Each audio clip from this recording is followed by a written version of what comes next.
I do want to welcome our next guest. She is quite the lead when it comes to this particular industry, and this year marks 3 years since our company, Fairlead Strategies, and its ETF TAC was launched right here at the exchange.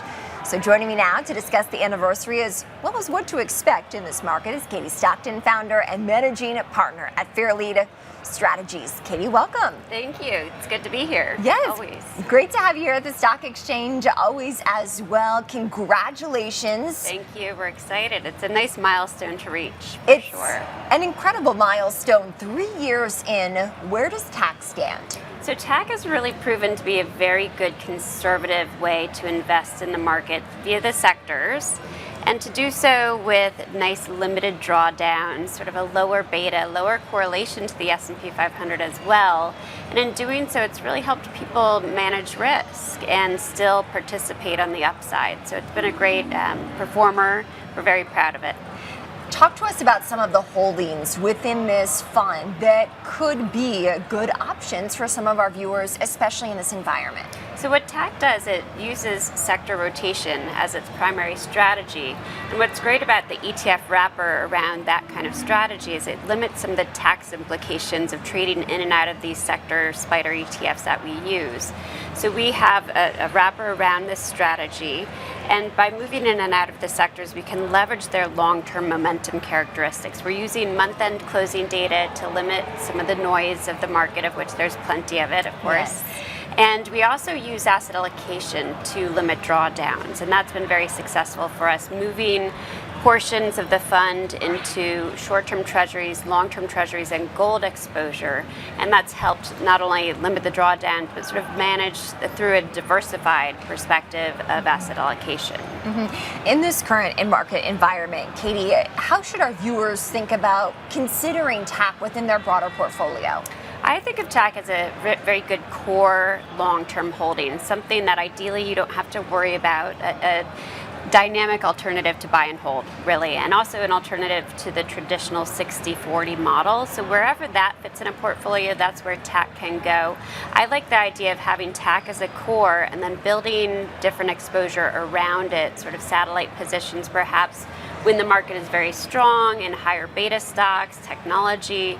TAC by its nature will have an underweight in technology because we're equal weighting the sectors about 12.5% when we're invested in them.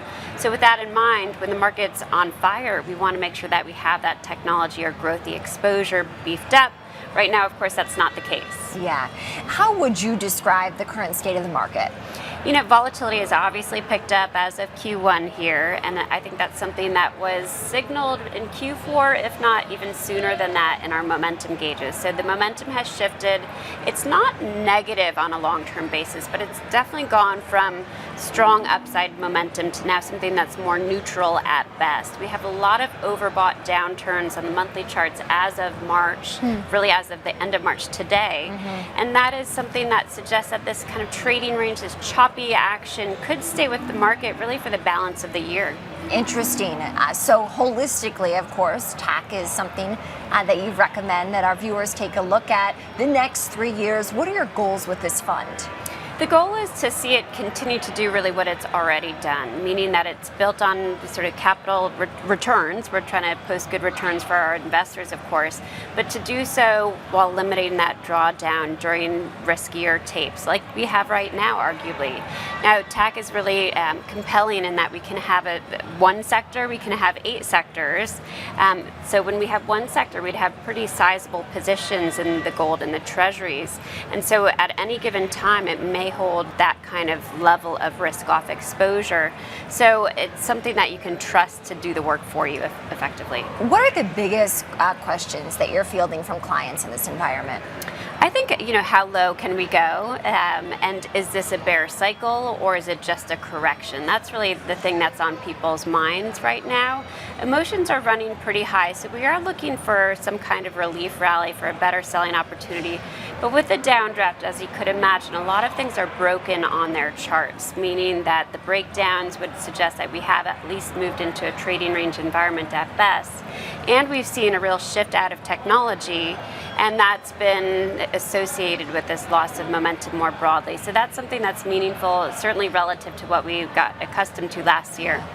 Is there a timeline that you can see on the charts as to how long this might last?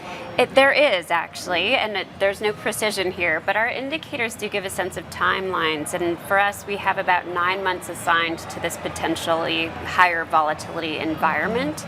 And this is an environment in which tech should shine. Katie Stockton joining me in studio to celebrate 3 years of the TAC ETF. Katie, thank you so much for joining. Thank you.